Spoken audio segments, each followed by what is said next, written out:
Hello good evening दोस्तों, मैं अखिलेश एक बार फिर आपसे अपने चैनल पर जुड़ता हूँ। चलिए दोस्तों, आज हम लोग बात करते हैं one nation one ration card के बारे में। दोस्तों ये अभी हाल ही में बहुत ज़्यादा चर्चा में है, तो क्यों चर्चा में, इसके बारे में जरा जानते हैं। दोस्तों जो इसका मेन उद्देश्य हाईलाइटेड, ठीक है, क्यों चर्चा में है। केंद्रीय उपभोक्ता मामले एवं खाद्य एवं सार्वजनिक वितरण मंत्रालय यानी ministry of consumer affairs, food and public distribution ने 30 जून 2020 तक पूरे देश में एक राष्ट्र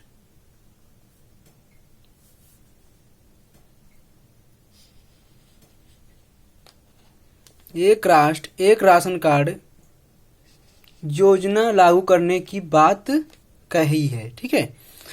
तो अभी देखिए दोस्तों, हाल ही में क्या है, इसका मतलब 30 जून 2020 तक पूरे भारत देश में एक राष्ट्र एक राशन कार्ड योजना लागू करने की बात कही है। अब जानते हैं इसके प्रमुख बिंदु, क्या फायदा मिलेगा हमारी जनता को, हमारी सरकार ने क्यों लाए हैं, इसके बारे में जानते हैं। सभी राशन कार्डों को आधार कार्ड से, यानी जब जितने भी राशन कार्ड धारक हैं उनको आधार कार्ड से जोड़ने और पॉइंट ऑफ सेल यानी पीओएस, पॉइंट ऑफ सेल का मतलब अभी चर्चा में है, इसके बारे में अभी हम चर्चा करते हैं। क्या है ये? मशीन के माध्यम से खाद्य वितरण की व्यवस्था अपने अंतिम चरण में। कैसे? तो फिर से जानते हैं, सभी राशन कार्डों को आधार कार्ड से लिंक किया गया अभी हाल ही में, और जितने भी राशन कार्ड है उनको बैंक से लिंक किया गया है। और पॉइंट ऑफ सेल यानी पीओएस मशीन के माध्यम से खाद्य वितरण की व्यवस्था अपने अंतिम चरण में है। वर्तमान समय में 10 राज्य हैं जो जिसके अभी तक लागू हो चुके, यानी जिनमें से आंध्र प्रदेश, झारखंड, केरल, गुजरात, हरियाणा, कर्नाटक, महाराष्ट्र, राजस्थान, तेलंगाना और त्रिपुरा। ये वे 10 राज्य हैं जहां पर खाद्य वितरण का काम 100% यानी 100% पीओएस के थ्रू हो रहा है। POS through, point of sale के थ्रू हो रहा है। साथ ही इन राज्यों में सार्वजनिक वितरण की सभी दुकानें को इंटरनेट से जोड़ा जा चुका है, यानी जितने भी सार्वजनिक वितरण मंत्रालय की जितनी भी सार्वजनिक वितरण की दुकानें हैं उनको किससे जोड़ा जा चुका है? इंटरनेट से जोड़ा जा चुका है। इन राज्यों में लाभार्थी सार्वजनिक वितरण का किसी भी दुकान से अनाज प्राप्त कर सकते हैं। जैसे कि वो इन राज्यों में, जैसे वो मान लो झारखंड में रह रहा, ठीक है, तो झारखंड के जितने भी जिले होंगे उनमें से वो किसी भी दुकान से ले सकता है, सार्वजनिक वितरण की दुकान से ले सकता है, झारखंड के जितने जिले हैं, ठीक है। अब इसी के थ्रू, अभी इसी वन नेशन वन कार्ड का मतलब ये, जैसे अभी अपने जिले के, अपने स्टेट में किसी भी जिले से ले सकता है, वैसे ही वो अपने पूरे भारत देश में किसी स्टेट से किसी भी स्टेट में ले सकता है, ऐसे थ्रू होगा, ठीक है। इसी तरह संभवतः 15 अगस्त 2019 से आंध्र प्रदेश और तेलंगाना, संभवतः 15 अगस्त 2019 से आंध्र प्रदेश और तेलंगाना, गुजरात एवं महाराष्ट्र के राज्यों को लाभार्थी दोनों राज्यों में स्थित किसी भी दुकान से अनाज प्राप्त कर सकते हैं। अब क्या हो गया देखते हैं। तो यहाँ जो आंध्र प्रदेश, तेलंगाना, गुजरात और महाराष्ट्र राज्यों के लाभार्थी दोनों राज्यों में से स्थित किसी भी दुकान से अनाज प्राप्त कर सकते हैं। तो इसका मतलब क्या? दोनों राज्यों से, जैसे कि वो मान लो एक झारखंड के, जैसे एक आंध्र प्रदेश का व्यक्ति है और गुजरात गया है नौकरी करने, ठीक है, वो प्रवासी श्रमिक है, आंध्र प्रदेश का व्यक्ति गुजरात में नौकरी कर रहे हैं, तो वो आंध्र प्रदेश का राशन कार्ड से गुजरात में राशन ले सकता है। 15 अगस्त से स्टार्ट हो गया, यानी 15 अगस्त 2019 से ये कहाँ स्टार्ट हो गया? आंध्र प्रदेश, तेलंगाना, गुजरात एवं महाराष्ट्र के 4 राज्यों में स्टार्ट हो गया। लाभार्थी दोनों राज्यों में स्थित किसी भी दुकान से अनाज प्राप्त कर सकेंगे। सार्वजनिक वितरण प्रणाली को डिपो ऑनलाइन प्रणाली यानी डीओएस के साथ जोड़ा जा रहा है, ताकि राष्ट्रीय खाद्य सुरक्षा अधिनियम के लोगों के लाभों से लोगों तक पहुंचाने में कोई अवरोध यानी कोई समस्या न उत्पन्न हो, ठीक है। अब बात करते हैं point of sale. Point of sale क्या है, तो इसके बारे में जानते हैं पहले। पीओएस वह स्थान है जहां ग्राहक द्वारा वस्तुओं या सेवाओं हेतु भुगतान किया जाता है। यहाँ पर बिक्री कर भी देय है।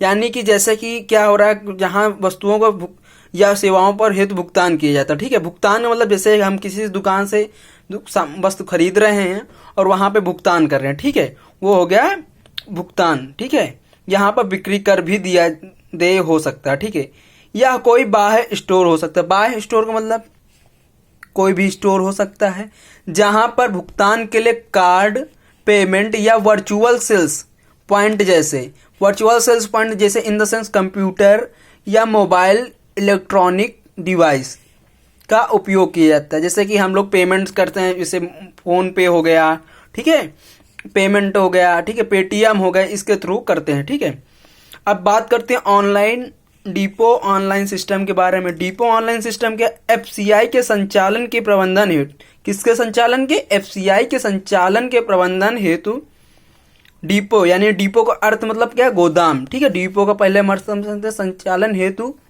गोदाम, जिसमें अनाजों का भंडारण, क्या अनाजों का भंडारण किया जाता है।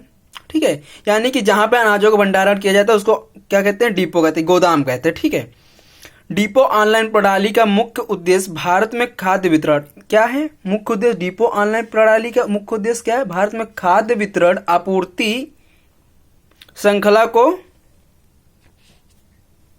परिवर्तन के लिए डिजिटल इंडिया की दृष्टि से संरेखित करना है। ठीक है, क्या है? डिजिटल इंडिया की दृष्टि से संरेखित करना है। अब आगे इसके बारे में चर्चा करते हैं। खाद्य एवं सार्वजनिक वितरण विभाग के अंतर्गत फूड कॉर्पोरेशन ऑफ इंडिया यानी एफसीआई, केंद्रीय भंडार निगम central warehousing corporation CWC, क्या है? Central warehousing corporation CWC,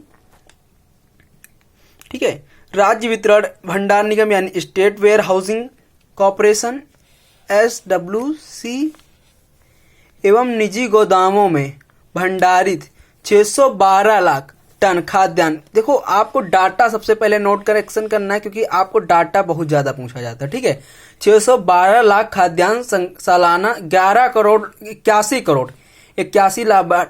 crore लाभार्थियों को वितरित किया जाता है। यानी भारत में कितने करोड़ लाभार्थी हैं इसके? 81 करोड़। तो ये ऐसे भी पूछ सकते हैं, वन नेशन वन कार्ड के थ्रू भारत में लगभग कितने करोड़ लाभार्थियों वितरित किया जाता है? तो कितने? 81 करोड़। ठीक है, अधिकांश राज्यों में खरीद भंडारण एवं वितरण प्रणाली को किसी न किसी रूप में ऑनलाइन कर दिया गया। अधिकांश यानी कि लगभग पूरे भारत में ऑनलाइन व्यवस्था शुरू हो गई है। ठीक है, योजना का महत्व, अब बात करते हैं योजना से महत्व क्या है। ठीक है, इस योजना के माध्यम से देश के सभी नागरिकों को एक कार्ड से पूरे देश में कहीं भी राशन आसानी से उपलब्ध हो सकेगा। ठीक है, तो इसका मेन मुद्दा जो रेड लाइन से है वही है, एक कार्ड से देश में कहीं भी राशन उपलब्ध हो सकेगा, यानी आसानी से उपलब्ध हो जाएगा। और तथा राष्ट्रीय खाद्य सुरक्षा अधिनियम 2013, क्या 2013 के तहत सभी लोगों को अनाज की उपलब्ध सुनिश्चित हो सकेगा। ठीक है, इस योजना से गरीब मजदूर और ऐसे लोग लाभान्वित होंगे जो जीविका रोजगार या किसी अन्य कारण से एक राज्य से दूसरे राज्य में प्रवास करते, यानी एक राज्य से दूसरे राज्य में जाते हैं अपना जीविकोपार्जन के लिए। ठीक है, अब इसमें आगे की राह कैसी होने वाली? तो खाद्यान्नों की खरीद के समय से लेकर इसके वितरण तक की सूचना, यानी खाद्यान्नों खरीद से लेकर इसके वितरण तक की सूचना प्रौद्योगिकी के इस्तेमाल पर फोकस किया गया है। प्रौद्योगिकी के इस्तेमाल पर फोकस किया गया है, इसकी पारदर्शिता को बनाए रखते हुए भ्रष्टाचार पर अंकुश लगाकर पूरी प्रक्रिया की समग्र दक्षता को बढ़ाने में मदद करेगा। ठीक है, एफसीआई और राज्यों के बीच ऑनलाइन सूचना का सही तरीके से संचालन हो सके, जिसमें पूरे देश में खरीद एवं किसके मध्य? एफसीआई और यानी फूड कॉर्पोरेशन ऑफ इंडिया और राज्यों के बीच ऑनलाइन सिस्टम होगा उसका सही तरीके से संचालन हो सके, जिसके लिए देश में एक नई किसकी वितरण सूचना, सटीक सूचना उपलब्ध हो। ठीक है, खरीद एवं वितरण में एक सटीक सूचना हो, इसके लिए देश में एक विशेष वेब पोर्टल बनानी चाहिए। ठीक है, जिसे अन्य वितरण पोर्टल के एवं विशेष रूप से किसके लिए हो? अन्य वितरण पोर्टल के रूप से में डिजाइन किया जाए। ठीक है, यानी अन्न वितरण पोर्टल के रूप में विशेष रूप से डिजाइन किया जाए। ठीक है, अब बात करते हैं राष्ट्रीय खाद्य सुरक्षा अधिनियम 2013 क्या कहता है। राष्ट्रीय खाद्य सुरक्षा अधिनियम 2013 के अध्यादेश एक ऐतिहासिक पहल है, अध्यादेश है एक, ठीक है, जिसके जरिए जनता का पोषण, खाद्य और पोषण सुरक्षा सुनिश्चित, जिसके तहत जनता की पोषण, खाद्य और पोषण सुरक्षा सुनिश्चित की जा रही है। ठीक है, सुनिश्चित की जा रही है। खाद्य सुरक्षा विधेयक को जो गरीब से गरीब व्यक्ति, यानी गरीब से गरीब, हर गरीब व्यक्ति को, महिलाओं और बच्चों की जरूरतों पूरी करने पर है। ठीक है, बच्चों की जरूरतों पूरी करने पर। ठीक है, इस विधेयक में शिकायत निवारण तंत्र की भी व्यवस्था, यानी किसकी शिकायत निवारण, अगर आपको कोई परेशानी तो आप शिकायत भी कर सकते हैं। अगर कोई जनसेवक का मतलब यहाँ पे क्या, प्रधान, ठीक है, प्रधान जो ग्राम सभा में प्रधान होता है, या अधिकृत व्यक्ति, अधिकृत मतलब जो गांव में जिसके पास सार्वजनिक वितरण प्रणाली होती है, गांव में कहते हैं कोटेदार। ठीक है, इसका अनुपालन नहीं करता तो उसके खिलाफ शिकायत कर सुनवाई का प्रावधान किया गया, यानी उसके खिलाफ आप शिकायत कर सकते हैं और सुनवाई का प्रावधान किया गया। ठीक है, उसके बाद दोस्तों राष्ट्रीय खाद्य सुरक्षा अधिनियम 2013 के तहत गरीबों को 2 रुपये प्रति किलोग्राम, कितने, 2 रुपये प्रति किलोग्राम गेहूं तथा 3 रुपये प्रति किलोग्राम चावल देने की व्यवस्था की गई है। 2 रुपये प्रति किलोग्राम गरीबों को किसने, राष्ट्रीय खाद्य सुरक्षा अधिनियम किसके तहत, राष्ट्रीय खाद्य सुरक्षा अधिनियम 2013 के तहत गरीबों को 2 किलो रुपये प्रति गेहूं और 3 रुपये प्रति किलो चावल देने की व्यवस्था की गई। लाभार्थियों को हर हाल में मिले, इसके लिए खाद्यान्न की आपूर्ति न होने की स्थिति में, खाद्यान्न की आपूर्ति न होने की स्थिति में खाद्य सुरक्षा भत्ते के भुगतान के नियमों को जनवरी 2015 में लागू किया। कौन से नियमों, खाद्य सुरक्षा भत्ते के भुगतान के नियमों को जनवरी 2015 में लागू किया गया। ठीक है, समाज के अति निर्धन वर्ग के हर परिवार को हर महीने अंत्योदय अन्न योजना में इस कानून के तहत, कौन से, अंत्योदय हर अन्न योजना के तहत, इस कानून के तहत सब्सिडी दरों पर, यानी 2 रुपये, 1 रुपये, 3 रुपये, 3 रुपये, 2 रुपये, 1 रुपये प्रति किलोग्राम क्रमशः, यानी 3 रुपये किलोग्राम चावल, 2 रुपये किलोग्राम गेहूं और 1 रुपये किलोग्राम मोटा अनाज मिल रहा है। ठीक है,